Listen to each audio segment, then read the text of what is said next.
Hello, this is Dr. Grande. Today I will analyze the case of Wayne Curry. First, I'll look at the background of this case, move to the timeline of the crime, then offer my analysis. Wayne George Curry was born in 1960 and lived in the state of Washington. He worked for Boeing as a machinist, but left his job in 1987 to start a dog training business. Eventually, he started breeding German Shepherds. In 1995, Wayne moved to Rochester, Washington, and purchased a 5-acre Christmas tree farm on 183rd Avenue Southwest for $40,000.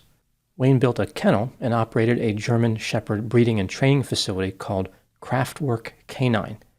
Over the years, he added more kennels and expanded to 25 acres. Wayne was active in dog show competitions, and his German Shepherds won dozens of trophies. But over time, he focused completely on training dogs for personal and home protection. In 2011, Wayne started his own YouTube channel where he posted videos about his German Shepherds, including how the dogs were trained. These videos tend to emphasize the security and protection aspects of the training, like attacking assailants, guarding houses, and barking aggressively. Wayne took pride in how well he cared for his dogs.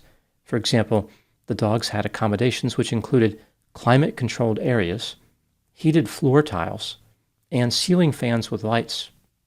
Wayne thought of his business less as a breeding facility and more as a dog resort. In May 2025, Wayne posted a video celebrating his YouTube channel reaching 100,000 subscribers and showed his audience the silver play button he received from YouTube. Kraftwerk Canine was a large business, and it had a period of explosive growth during the COVID-19 pandemic. It appeared as though Wayne Curry was doing pretty well. Multiple employees lived on his property and cared for the German Shepherds. One of these employees was a manager named Curtis Gordon, who participated in a number of the training videos. Curtis often put on a bite sleeve and played the role of an assailant who the dogs would attack to demonstrate their training. Now moving to the timeline of the crime. On Tuesday, June 3, 2025, at about 10:28 a.m., a 911 call was placed alerting the police that a man at Kraftwerk Canine had sustained a gunshot wound. Emergency responders arrived at 10:35 a.m. They found that 23-year-old Curtis Gordon had sustained a single gunshot wound to his face. He was declared deceased at 10:37 a.m. Here is what the police found during the course of their investigation. Wayne Curry and 4 of his employees, including Curtis Gordon, were trying to create an advertisement for Kraftwerk Canine, which included recording a video. Presumably, the video would have been released on the company's YouTube channel. The video was supposed to showcase how Wayne's German Shepherds would not be deterred by gunfire. The animals were fearless and would attack even in the face of noises, which would cause most dogs to run away. Wayne would later say that he was excited to create this advertisement for the dogs because it would show people why they should get a dog instead of a gun. Wayne and the employees had recorded 3 similar videos during the last few days, but he was not happy with any of them. He thought the dogs looked quiet and unbothered. For this video, Wayne featured a dog that had not appeared in previous videos, and he wanted this dog to be more agitated. Everybody had a job to do in the creation of the advertisement. 2 employees were functioning as videographers. 1 employee was taking photographs, and Curtis Gordon had the responsibility of playing the assailant for the dog to attack. As usual, he was wearing a bite sleeve. Curtis was also carrying a whip to make noise, which would agitate the dog, thereby meeting Wayne's new requirement. Wayne retrieved a rifle to be used in the video. The plan was for Wayne to shoot a target 10 times while holding a German Shepherd at the same time. During the gunfire, the dog would not react. It would be very calm, like it didn't care at all about the gunshots. When Wayne was done shooting, he would release the German Shepherd to attack the assailant. Again, this assailant was played by Curtis Gordon. At the beginning of the demonstration, Wayne directed Curtis to stand about 30 feet to the left of the target. Wayne then started firing at the target. As he was discharging the weapon, the German Shepherd reacted by moving from the down position to the standing position. This movement caused Wayne's body to jerk, and he fired the rifle in an unexpected direction. Curtis Gordon immediately dropped to the ground. Wayne didn't think anything of this initially because he believed he had fired the weapon in a direction away from Curtis. He did not know if Curtis may have been acting. As it turns out, Curtis was not acting. He had been struck in the face near his nose.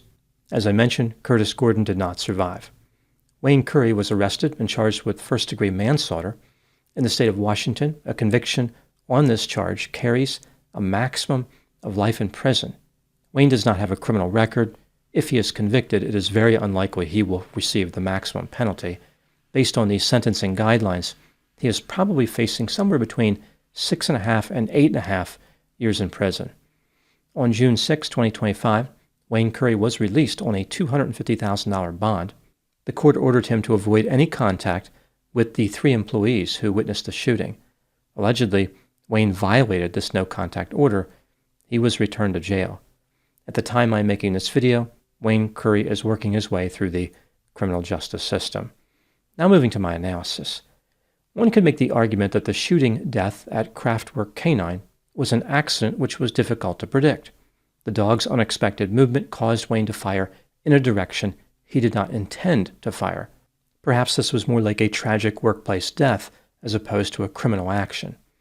The state of Washington, of course, would disagree, arguing that Wayne was reckless, therefore guilty of first-degree manslaughter. In the state of Washington, a person is reckless when they know of a substantial risk and disregard it in a manner that demonstrates a gross deviation from standard conduct. This brings me to the question, was Wayne Curry guilty of first-degree manslaughter? Let's take a look at the evidence both for and against the idea that he was guilty, starting with the inculpatory factors. Wayne orchestrated a demonstration which involved discharging a firearm. He directed his employees to participate in the production of the video. Wayne had Curtis stand 30 feet to the left of a target that Wayne was going to shoot with a rifle. The decision was made in order to make the demonstration more realistic. Witnesses said that Wayne wanted the dog to bark in the same direction the gun was pointed. Employees noted it would have been very easy in post-production to make it look like the dog was barking in the same direction, but Wayne disregarded their advice. Wayne created a substantial risk by directing Curtis to stand downrange. Any reasonable person would know this. It was Wayne's responsibility to know the rules of firearm safety. As Wayne was firing the weapon, he was holding the German Shepherd at the same time. This makes it seem like Wayne was firing the rifle with one hand, but either way, this was not a safe practice. Essentially, this tactic was giving the dog some control over the rifle. Historically, dogs have demonstrated a pronounced lack of interest in firearm safety. The dog used in this demonstration had not appeared in any of the 3 prior attempts to record the video. Even if the dog had a history of not reacting to gunfire, Wayne should not have assumed the dog would not react. As Wayne was firing, the dog moved in response to the gunfire, which caused Wayne to fire in an unexpected direction. The bullet struck and killed Curtis Gordon. Wayne had not used the rifle in years. One witness was asked by the police if there were any issues with the firearm.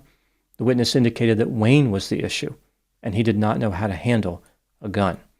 The witness pointed out multiple safety issues which arose over the past few days during the video shoots. Wayne seemed to lack basic knowledge about the firearm.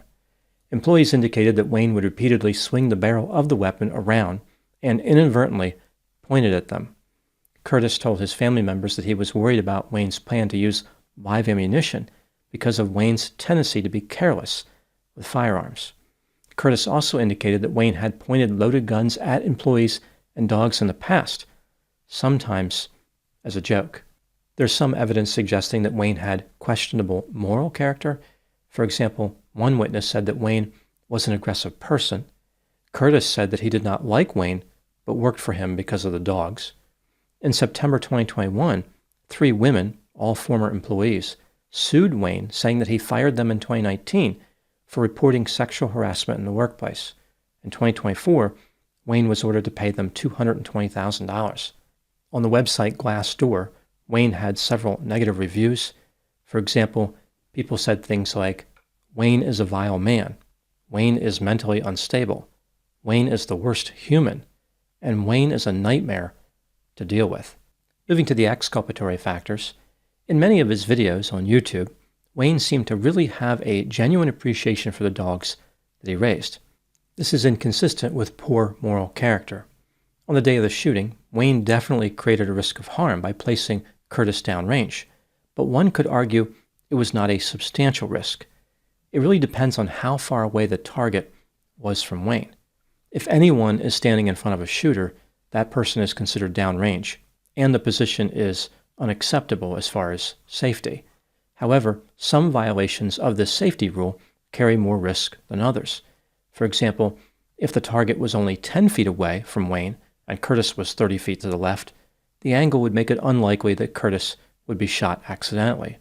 If the target was 50 feet away, then Curtis would have been at a greater risk because the angle would have been smaller. The actions of the dog may have been difficult for Wayne to predict. He had reason to believe the dog would not react to the gunfire based on training. Certainly, Wayne would not have recorded the video if he believed the dog was going to move at the sound of gunfire.